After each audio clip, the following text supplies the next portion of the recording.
او د جرګې د اجنډا مطابق لکه څنګه چې ډاکټر صاحب وویل چې د خویندو تعلیم او دغه په ملاتړ هم موږ راټول یو. نو د یلدا بازوان د ښځو حقوقو فعاله د هغې څخه هیله کوو چې راشي او په خپله درنه وینا سره زموږ او تاسې دا جرګه نوره هم رنګینه کړي. یلدا بازوان.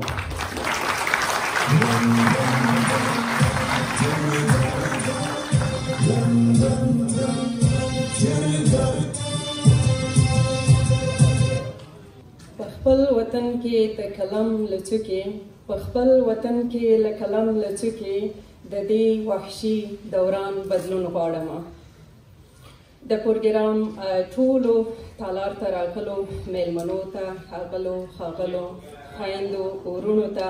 او ماشومانو ته د زړه د کومې هرکلی او ټولو ته ښه راغلاست. په خاصه توګه د هغو ورونو نه چې هغه د اروپا څخه راغلي دي او د هغو خویندو څخه چې هغو د لرې لرې ځایونو نه راغلي دي. موږ سره داسې خویندې شته دی چې هغو د وختي یادونه ونه شوه. هغو ډېر سفرونه کړي دي او د ناروې څخه راغلي دي. د هغو نه په خاصه توګه د نږدې خویندو نه چې دلته یې قدمونه ایښي دي او زموږ د جرګې تالار د دوی په قدمونو باندې ښایسته شوی دی او موږ ته یې ویاړ رابخلی دی. نو تاسو ټولو ته ښه راغلاست. زه غږ کوم د دې جرګې په تالار کې چې څنګه چې موږ د پی ټي ایم سره زموږ خویندې ودرېدلې دي او زموږ خویندې دلته ډېر په یو جذبه باندې راځي. خویندو په دې کې خپل حقوق لیدلي دي، خویندو په دې کې خپل نومونه اورېدلي دي او د مشر څخه چې کومې ویناوې اورېدلې دي په هغه کې ښځو ته ځای ورکړی، ښځو ته یې درناوی کړی دی. اوس وخت کې چې موږ د کوم حالت سره مخ یو یا په کوم حالت کې یو،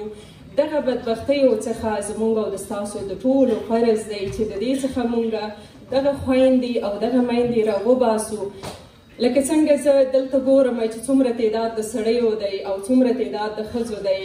نو تاسو په خپله باندې په دې باندې غور وکړئ چې ولې زموږ دا حالت دی، ولې موږ خپلې خویندې میندې موږ په دغه حالات کې د هغو خویندو میندو دپاره راونه باسو چې هغو هلته لاس تړلی دي، پښې تړلې دي، د هغو په ژبه باندې بندیز دی، د هغو ژبې تړلې شوي دي، هغو په غږ باندې غږ محروم دی.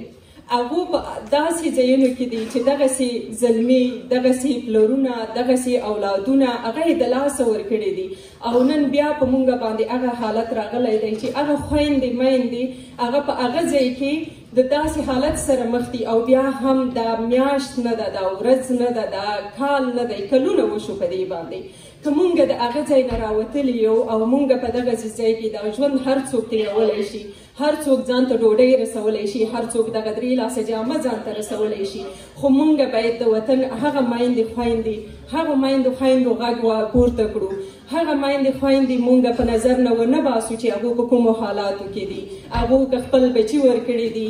د وطن د خاورې د بقا دپاره، هغو که خپل مړونه ورکړي دي هغه د وطن د بقا دپاره، هغه میندې خویندې چې هغه هلته کونډې دي، هغه یتیمان دي، هغه بې وروره دي، هغو به نن څه حالت وي. موږ که خویندې نه وی نو دغه حالت به دغه تر دې ځای پورې به څنګه را رسېدی. په تاریخ کې که موږ وګورو زموږ ډېری وروڼه ووایي چې ولا چې زما خو به خور او ښځه مېرمن به مې راغلې وی خو هغه بې تعلیمه ده. که موږ تاریخ ته فکر وکړو نو زموږ د میوند ملالې په یوه چغه باندې ټول وطن فتح شوی دی. دشمن ته یې ماتې ورکړې ده. هغه یې په کوم حالت کې ورته ورکړې ده؟ آیا هغې پي ایچ ډي کړې وه؟ آیا هغه ښوونځي ته تللې وه؟ دا تاسو ته څرګنده ده؟ نه، هغه یوه انسانه وه، هغې جذبه لرله.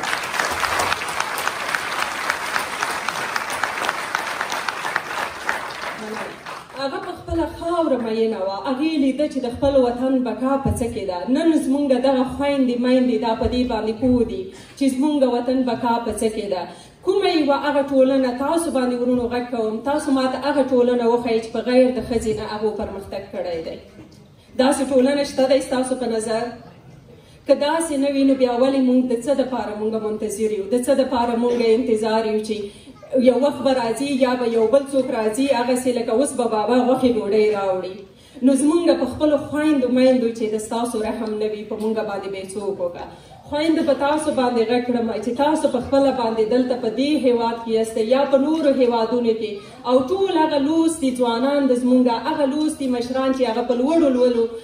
عهدو باندې وو هغه راوتلي دي او هغه دلته د دې دپاره غږ پورته که او دغه خویندې میندې مونږ د دې مشکلاتو د دې ستونزو نه راوباسو دا مونږ کړی شو ډېر په اسانه باندې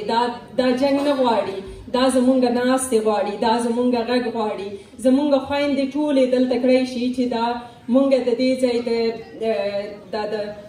نړیوالو حقوقو دپاره مراجعې وکړو دې ته مونږ لیکونه واستوو دا مونږ په خپل همت باندې هم کړی شو که چېرته زمونږ په مخ کې تا په کور کې هم خنډ جوړېږي چې یو څوک راته وایي چې هغه د پلانکي خور او مور نه ده راوتلې ته ولې راووځې نو د دې دپاره مونږ باید د خپلو خویندو دپاره د خپلو آینده نسلونو دپاره مونږ مبارزه وکړو زمونږ نسل کشي روانه ده د پوهنې نه بغیر یو ټکی مخکې نشو تللی دا 21مه صدۍ ده او په 21مه صدۍ کې داسې خلک راځي چې هغو مخکې هم که مونږ په واک کې وم هغو زمونږ په سر باندې سودا کړې وه نن هم راځي چې هغه زمونږ نه هغه یوه خوښي چې زمونږ د ماشومانو زمونږ د مشرانو یا زمونږ وطن بقا پکې پرته ده د کرکټ خوښي هم زمونږ نه اخلي هغو راپورته کېږي په دې په بدله کې چې یعنې مونږ د نجونو دپاره مبارزه کړو د نجونو مبارزه د ښځو د حقوقو مبارزه په دا شان نشي چې ته خپلې پښې وایي ته خپله باندې د وطن هغه پرمختګونو ته د پای ټکی ږدي دا رقم ته مبارزې دغه رقم ته خلک زمونږ په سر باندې سودا که هغه خلک چې د کوم ځای نه دوی ته امر راځي منحوسې څېرې باید مونږ په هغو باندې نور اعتبار ونه کړو چې هغه د وطن د بقا دپاره کار نه که هغه د ملت دپاره کار نه که د دې دپاره باید په زغر د باندې راووځو او په دې باندې غږ پورته کړو چې تاسو کله هم د دې حقدارې نه یاستئ دا چې تاسو انجوګانې یا تاسو پروجیکټونه اخلئ زمونږ په خویندو باندې نو دا تاسو سره نه ښایي زه دا ځکه وایم د زړه د درد نه په دې ځای کې وایم هیڅ مې نه غوښته چې ما ویلي وای راځئ ورونو او خویندو چې په عمل کې خپل وطن دپاره د خپلو خویندو دپاره کار وکړو 6 میاشتې وروسته د سقوط نه ما په کورونو کې ټولګي جوړ کړي دي او په هغه ټولګیو کې زه د 12م صنف فارغینې هم لرم سکال شکر الحمدلله او هغوی تعداد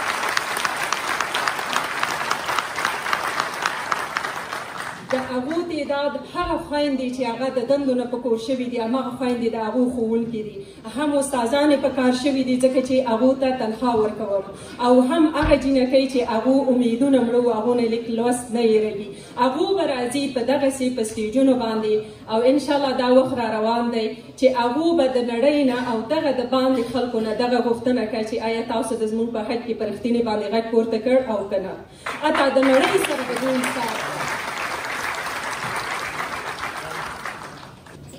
هغو به د دې نړۍ سره دغه حساب کتاب که ځکه چې هغو نن روانې دي د هغو پرمختګ دی او هغو بیا همدغه غوښتنه ده د باندې ځای نه او دغه غږ چې پورته کوم دلته په ټولو ورونو باندې دا غږ کوم خویندې زمونږ دې ته تیارې دي د خویندو تر څنګ ودرېږئ او خویندو ته دا اجازه ورکړئ چې راځئ مونږ هم په څنګ یو د ستاسو غږ یو ځای ته رسوي د ستاسو تعداد شمېرل کوي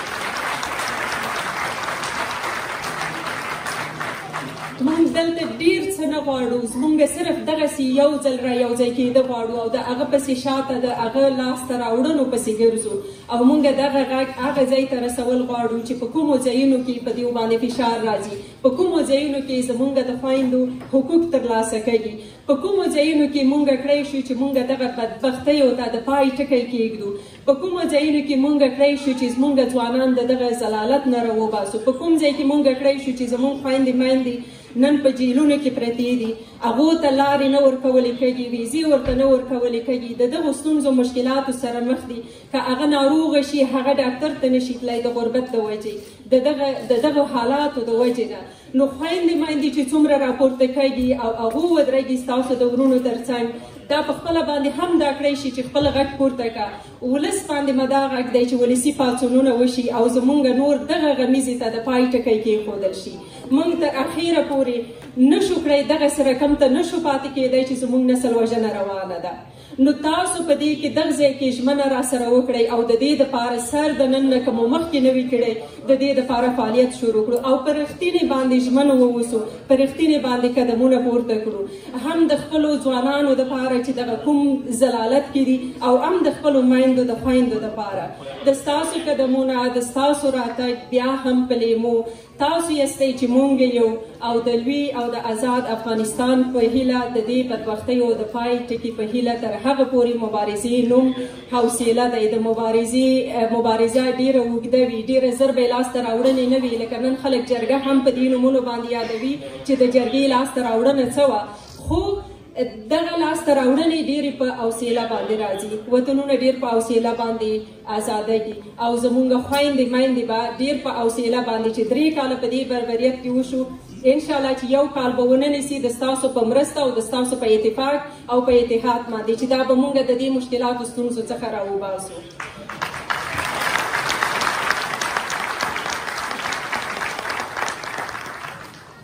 نړۍ مننه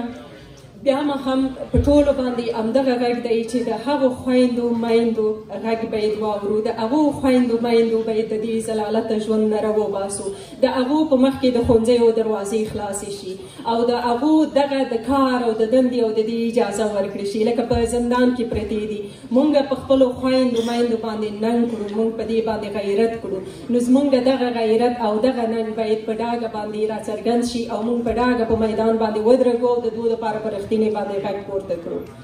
نړۍ مننه د ټولو توجه څخه